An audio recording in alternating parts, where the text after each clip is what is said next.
Hey everyone, welcome back to another episode of 6 Degrees of Associations. I am your host, Lucas McCann. With us today, Leakhena Swett, new president of ILTA. Welcome to the show, Leakhena. Thank you so much. Thank you for having me. Of course. Well, as I do, I'd like to turn the microphone over to you. Tell us a little bit more about your current role, but then let's go back in time, and I'd like to ask how you found this world of associations. Sure. So I started with ILTA in 2019. They didn't have a membership department or a marketing department. So I was brought in to build their membership and offer a structure and some policies and procedures. There wasn't a renewal, cycle. There wasn't any of those things since, inception. So I was brought in 2019 to be the director of membership, actually. And then I rose the ranks. And then within a year or two, I became the vice president of membership and marketing. And then after that, I just was taking on more and more responsibilities. And the board and the president at the time was very pleased. So she made me her executive vice president. And then, as you keep working and during this transition, ILTA had a leadership change. So I served as interim president since December of 2023. Excellent. So, and then 5 months as interim, and now 6 weeks later, 6 weeks ago, I became the president of ILTA. It's been quite a ride in sort of a short time period. And I want to come back to that period, the more recent period in the transition and from previous role through interim to CEO. But let's go back in time, if you would. This isn't your first association role. How did you find this crazy world originally? Yeah, so about 20 some years ago. I would say the same. Yeah. I started within a temp agency, and I was placed at my first association. It was the Irrigation Association. Mm-hmm. So I was there as a temp, and I was going to school at the same time, and I was trying to figure out what I was going to do. And that was my first time really learning about associations. And at the time, Irrigation Association had about 8 employees. So I was serving every department head and just doing the front office. So I got to exposure to every department. And I was so lucky enough to have 4 women within that organization become my mentors throughout my career. I still talk to them till this day. So that was my start with my first association. From there, I've been in associations this whole time, from the pharmaceutical scientist to chiropractic, my love for associations and what they do. I've been with associations for over 20 years. So it's a sort of, it's a big community, but it's also somehow small. Right. I think, what attracted me to association was the member interactions. You're not just in your office all the time. You work hard to make a trade show and a conference or meetings, and you get to meet your members in person, and you're not just siloed in, your office all day. You're constantly interacting with members. And that's what drew me to associations, was the interaction with, people. Yeah. So. Well, anytime the people are involved, you can pretty much guarantee that no 2 days will be the same. Exactly. Especially, in professional societies, everybody has a different demand. You're dealing with different, individual members versus, now that I'm in a trade association, it's more of a corporate or voting member where, in a professional society, you're trying to make sure that you make 15,000 people happy, hopefully you can, right? Well, yeah, good luck, right? We're going for the majority. Yeah, majority. Yeah. That old adage of pleasing all the people, I think rhymes right up with the mark of impossible, but it's, for the betterment of all as best we can. Right. Well, right. You've been through a few association roles with different groups. What's one of those things that you've sort of learned is kind of a common thread throughout this? Because you wear some different hats. I think you even took a short stint as a consultant to the industry, which I think is sometimes a hard left turn in the middle. Tell us a little bit about that. Yeah. So for 3 years, I worked with design data, and our customers and our clients were all associations, which was great because I felt like I could dabble in consulting without leaving the association world. So all my clients were associations.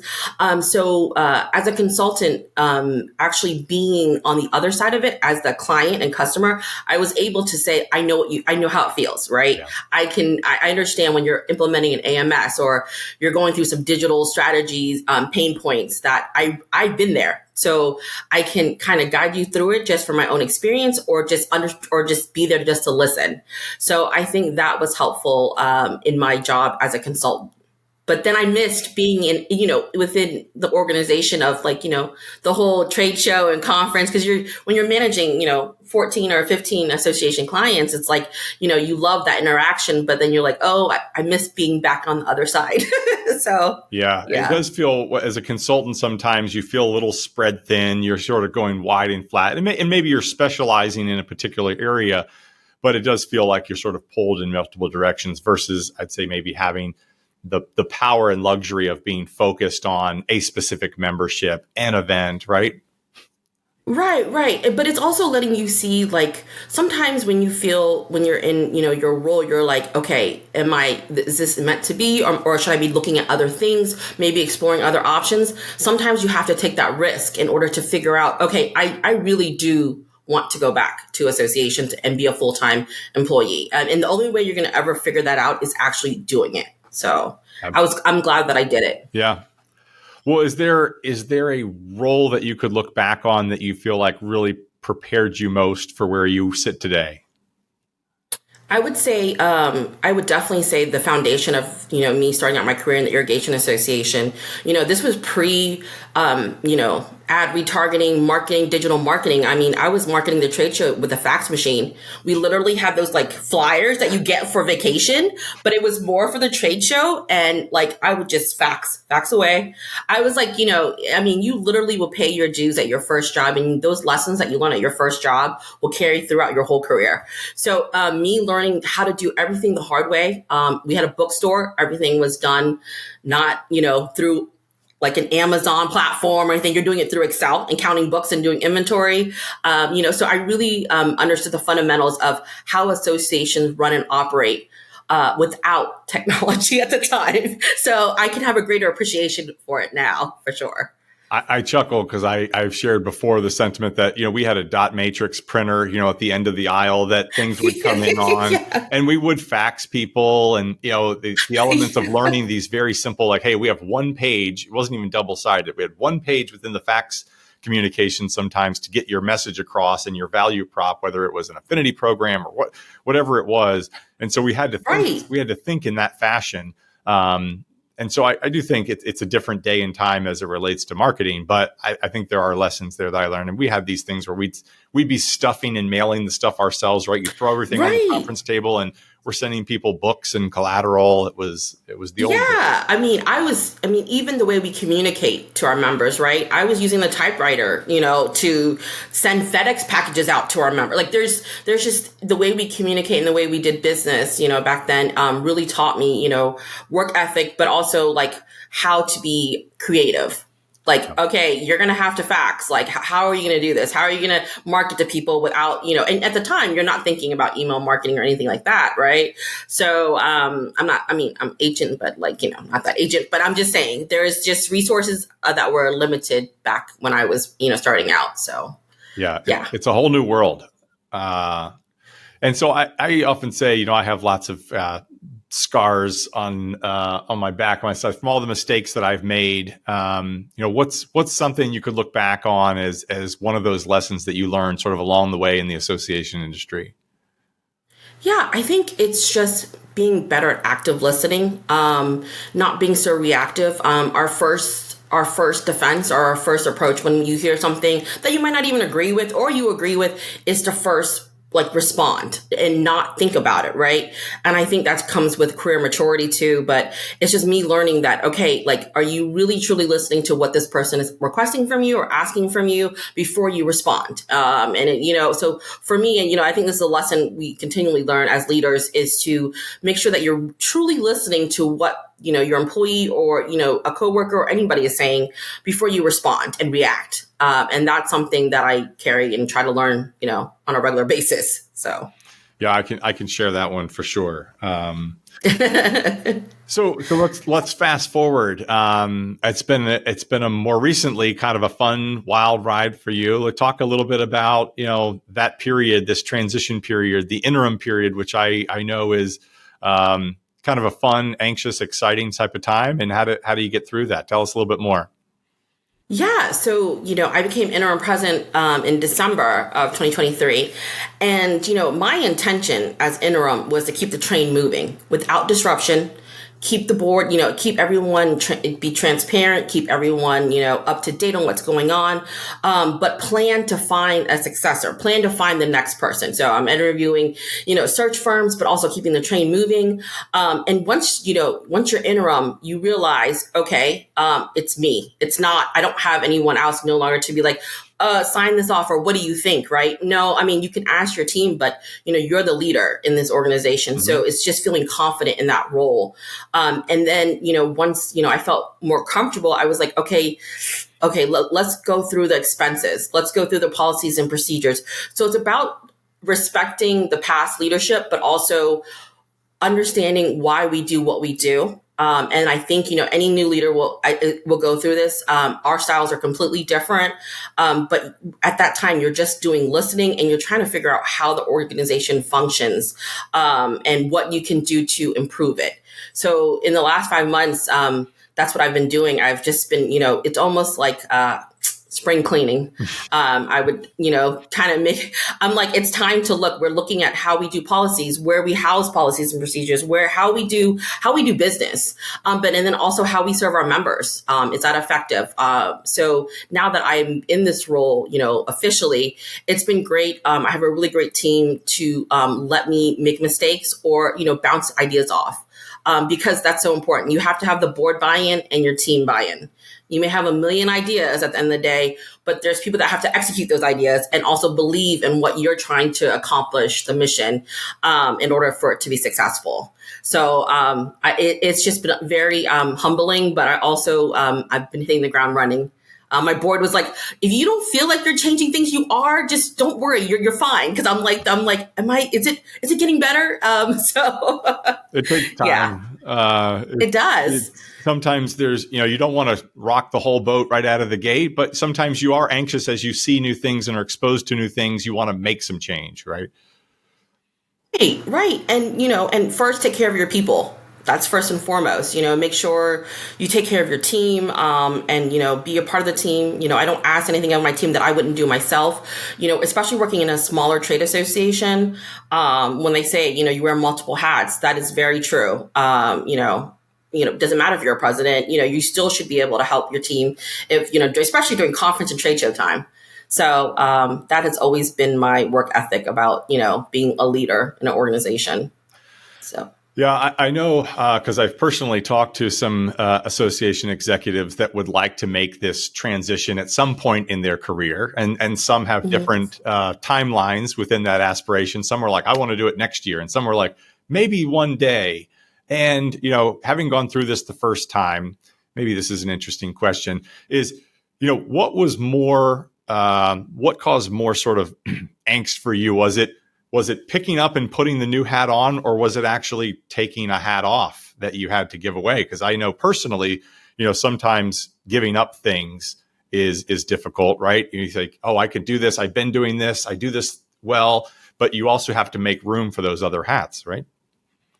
Right. No, I think that's a great question. I think it's almost like a mixture of both, because at the end of the day, when you are in your career, you're so focused on your lane, right? So I'm like, okay, full speed membership marketing, and you are focused on achieving, the highest standard for you, that role. You're not, as much as you collaborate and work with your team members, you're not thinking about government affairs. You're thinking about it in a way that affects marketing and membership and how you can convey and communicate better to your members.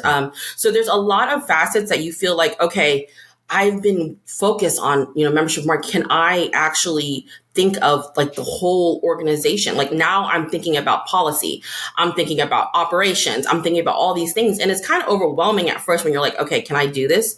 But if you're able to just get the right people in the room and able to work with your board and your team, yes, it's possible. As you know, as a person that has done it, in the like 5 months, like I said, the first couple of months, I wasn't really thinking of myself for this role because I felt like, okay, am I able to give up what I love to do, which Right. is, part of it was membership and marketing, right? I could still do it, but I should not be in the weeds where I'm like that part, of me coming up with maybe a design or concept. That's no longer, I need to delegate that. Right. Yeah. So those are things that, you go through withdrawals. Believe me, I'm going through that sometimes, but at the end of the day, your energy and time as a president should be focused on strategic planning and leadership and leading your team to, feel that same love that you do for your lane, to them. So, that's where I'm at. It's been a great transition, but yeah, no, I do have withdrawals.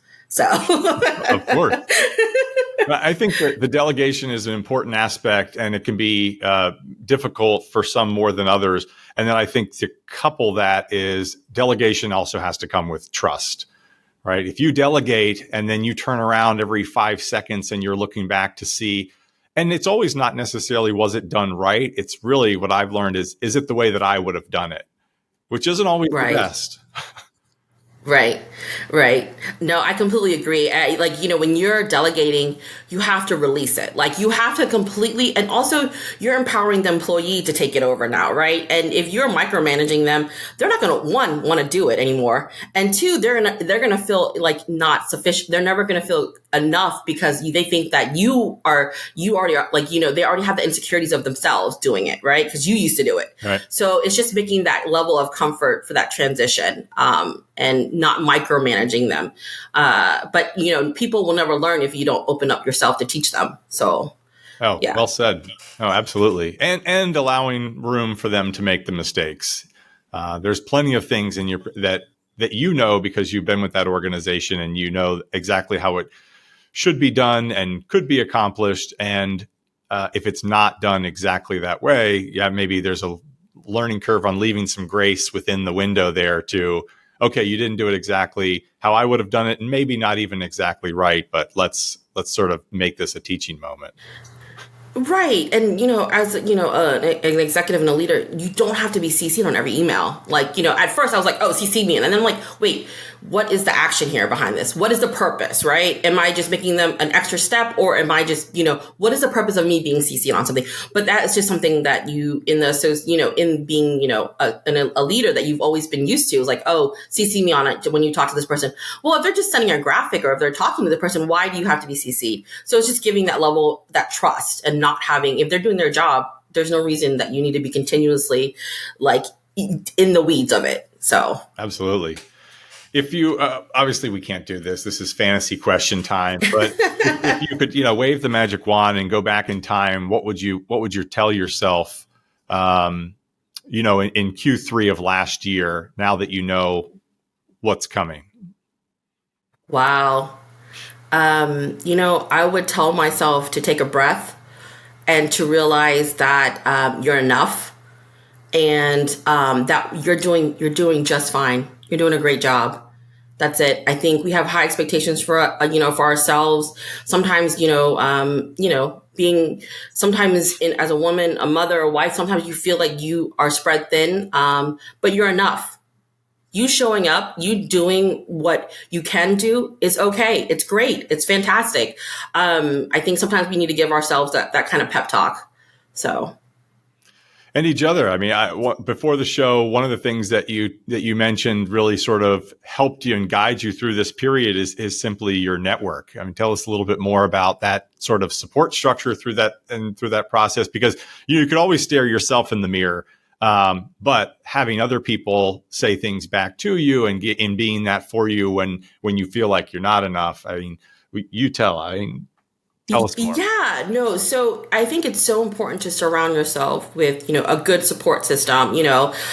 Some people are, I still have association friends in my network that I carry throughout my 20 years. And it's so important because they've seen you grow, right? So they know you and they've seen the growth, and they'll be honest with you. So you want people that are going to be honest with you.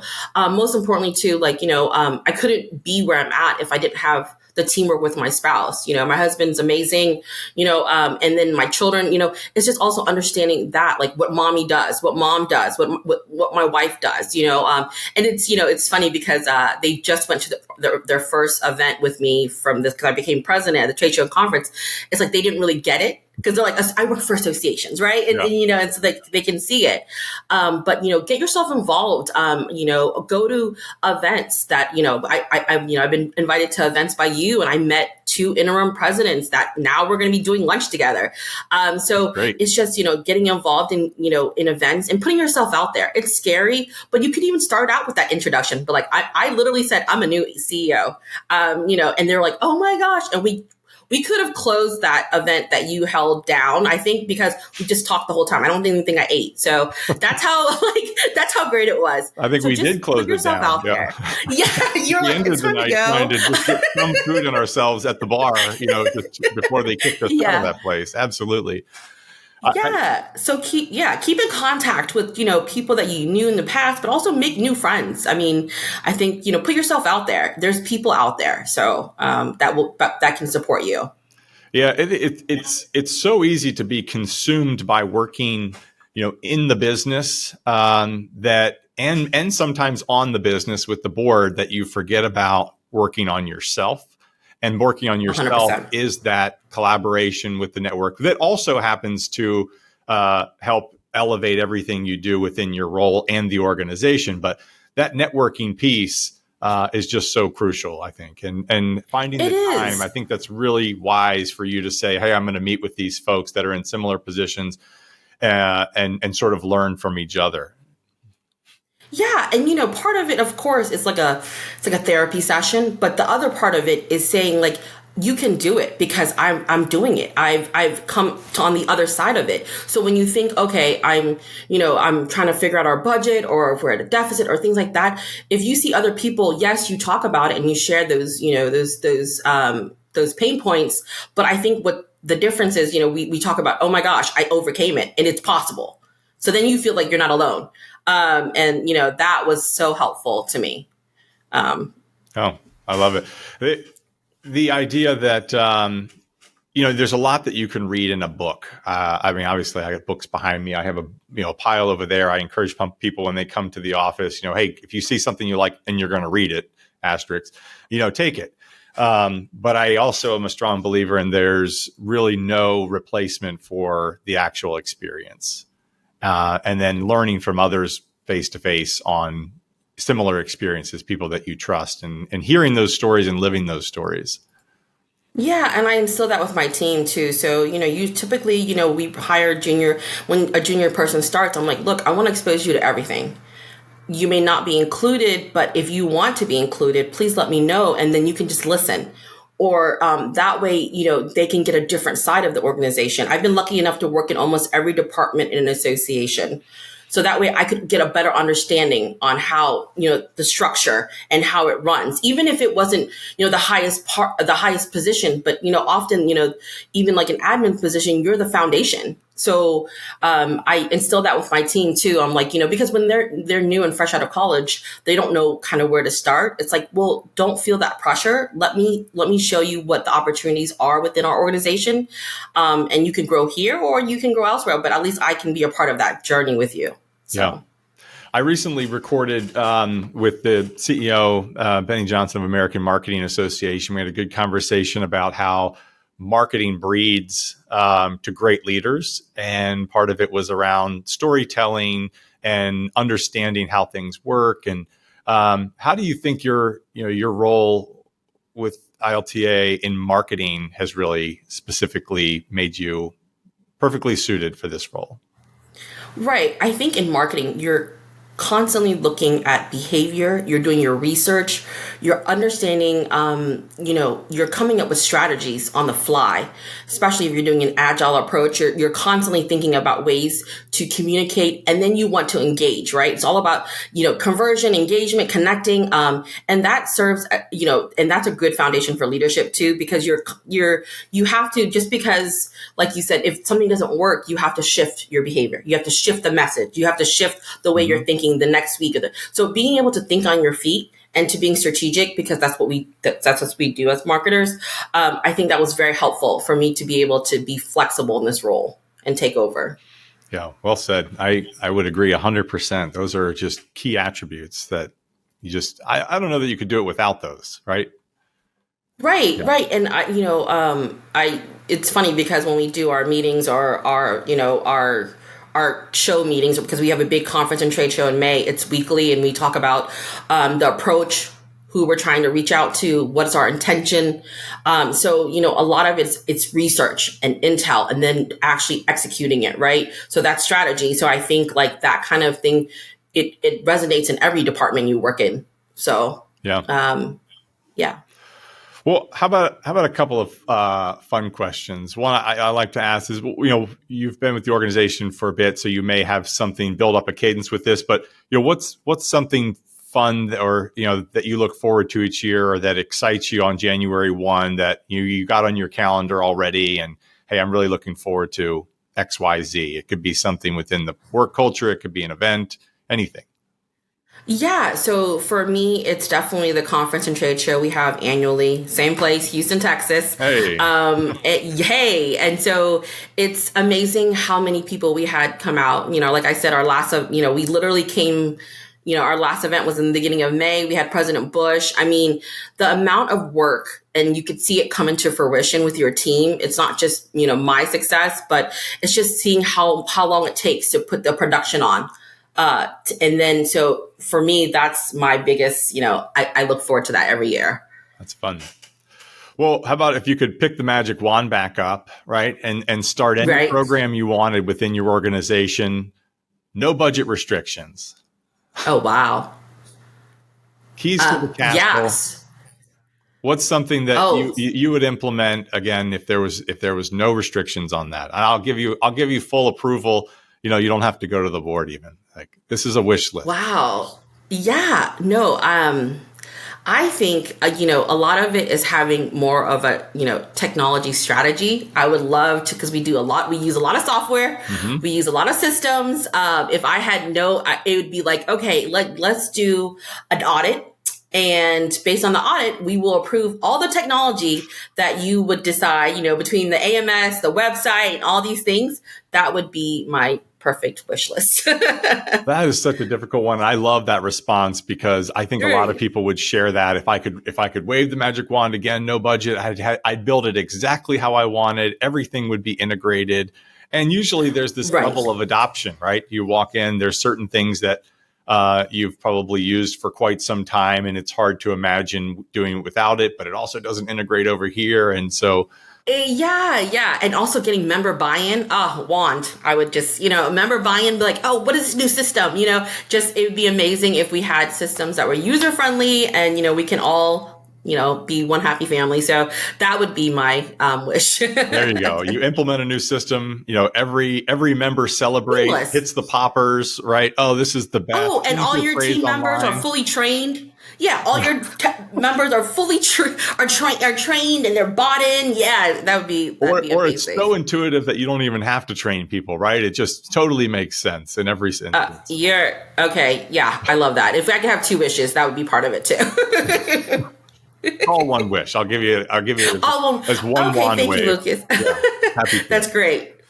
What about something that you wouldn't find on your resume, that we couldn't go on the internet and find out about you, but that's something about you? I love entertaining. I love bringing people together, barbecuing or cooking. I love being at the beach. So things like that. Are you the chef?